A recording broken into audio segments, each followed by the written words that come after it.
अगस्त से पूछते हैं रहने के लिए। महर्षि अगस्त तत्काल जवाब नहीं देते। आंख बंद करके भावी घटनाओं को देख के तो उचित स्थान का सुझाव देते हैं।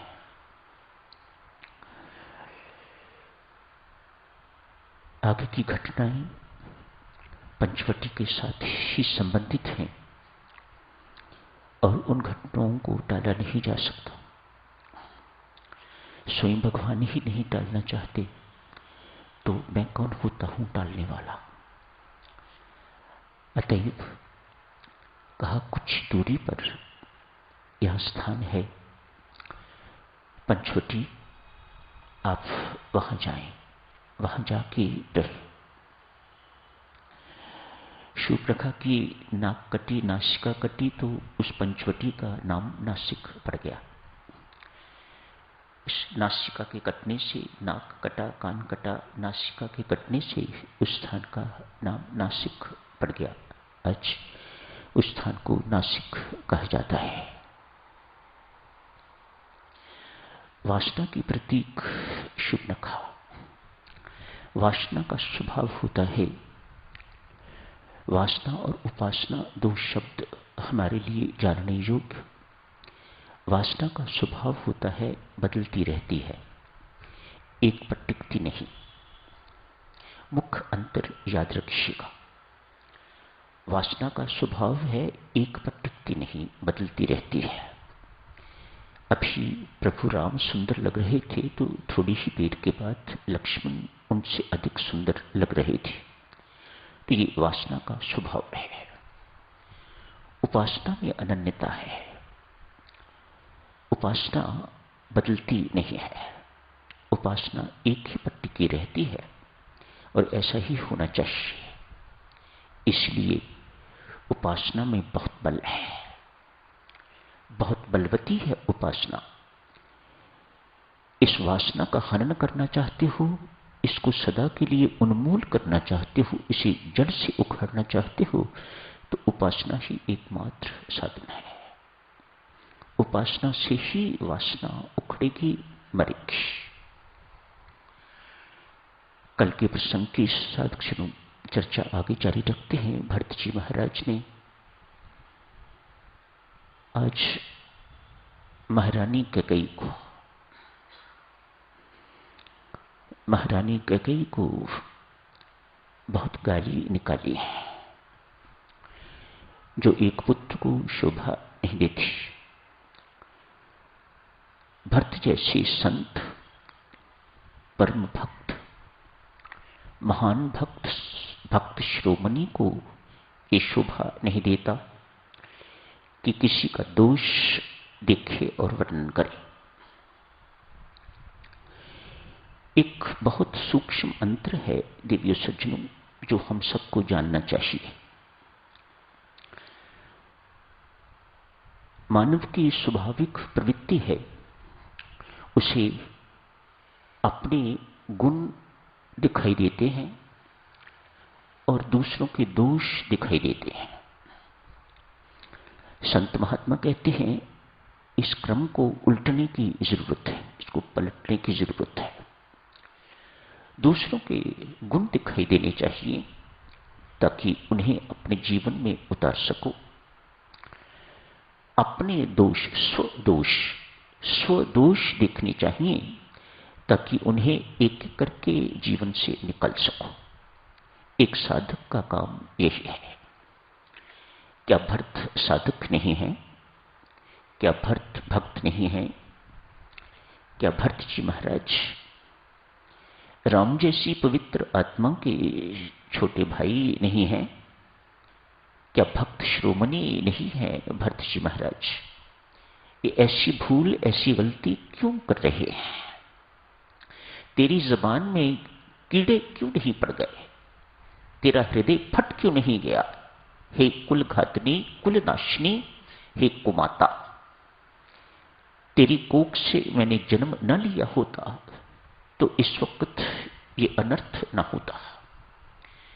इस अनर्थ का कारण मैं, भरत जी महाराज कहाँ बात ले जाते हैं, इस अनर्थ का कारण में साधक भक्त अपने आप को दोषी सदा समझता है। मेरे अंदर दोष ही दोष है, मेरे अंदर गुण नाम की कोई चीज ही नहीं है। यदि साधक को या भक्त को कोई गुण अपने अंदर दिखाई देता है तो उसकी ये मान्यता है कि ये गुण मेरा नहीं है, ये परमात्मा की देन है। यहां संत महात्मा समझाते हैं, जिस प्रकार से सूर्य का या चंद्रमा का प्रतिबिंब घड़े में पड़ता है, ठीक इसी प्रकार से साधक के अंदर या भक्त के अंदर जितने भी गुण हैं वह परमात्मा के गुणों के प्रतिबिंब है, ऐसी उनकी मान्यता है। भरत जी इन सब बातों को बहुत अच्छी तरह से जानते हैं। भक्त जी बहुत ज्ञानी हैं, शास्त्र के ज्ञाता हैं, संभवतः उतने ही जितने राम जी। फिर ये भूल क्यों कर रहे हैं? एक सूक्ष्म अंतर्देवीय सज्जनों बहुत समझने की जरूरत हमें। भरत जी जब कैकेयी कहिए और तो किसी में उन्हें दोष देखा नहीं है, एक कैकेयी में ही दोष देखे हैं। जब किसी में भक्त दोष देखता है या वर्णन करता है तो उसके पीछे द्वेष की भावना नहीं हुआ करती।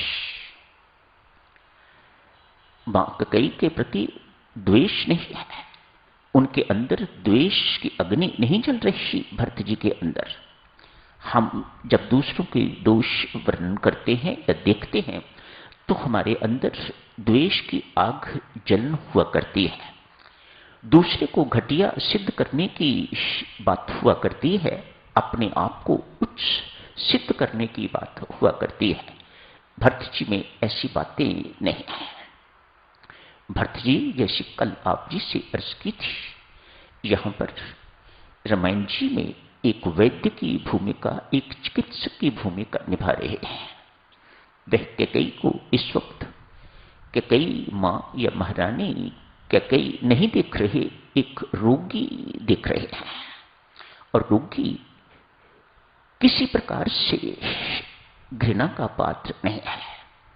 यदि डॉक्टर या वैद्य रोगी से घृणा करेगा तो वह इलाज नहीं कर पाएगा, वह घृणा नहीं करता, उसके अंदर किसी प्रकार की द्वेष भावना, वैर भावना बिल्कुल नहीं है। वह कैकेयी को सुधारना चाहता है, वह कैकेयी के रूप को दूर करना चाहता है, एक वैद्य की भूमिका निभाते हुए। देखो क्या प्रमाण है इस बात का, ये जो बात कही जा रही है ये ठीक है। राजा दशरथ सबसे पहले जैसे ही भरत जी महाराज आए हैं, ये सब कुछ सुनने के बाद जो इमीडिएट काम उनको करने वाला था वह ये था, राजा दशरथ की अंत्येष्टि। राजा दशरथ के लिए चिता तैयार हो गई है, सब कुछ हो गया है। भरत जी महाराज ने वही थे तो अपने हाथों से सब कुछ किया होगा। जो कोई लकड़ी, आग इत्यादि लगानी होती है, जो पुत्र का कर्तव्य है, वही पुत्र था बड़ा। शत्रुघ्न भी साथ होंगे लेकिन मुख्य तो भरत ही थे। अपने हाथों से सब कुछ उनने किया होगा, किया है।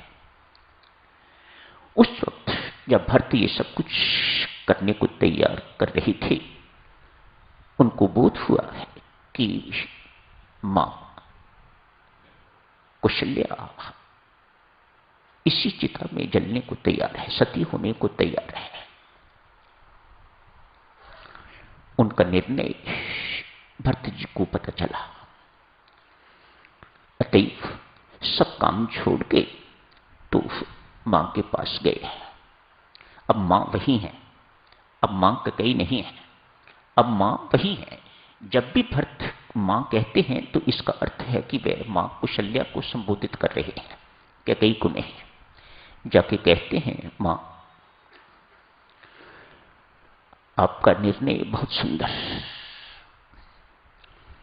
आप बात काटने से पहले उनकी बात का समर्थन कर रहे हैं। देखें भक्त कैसा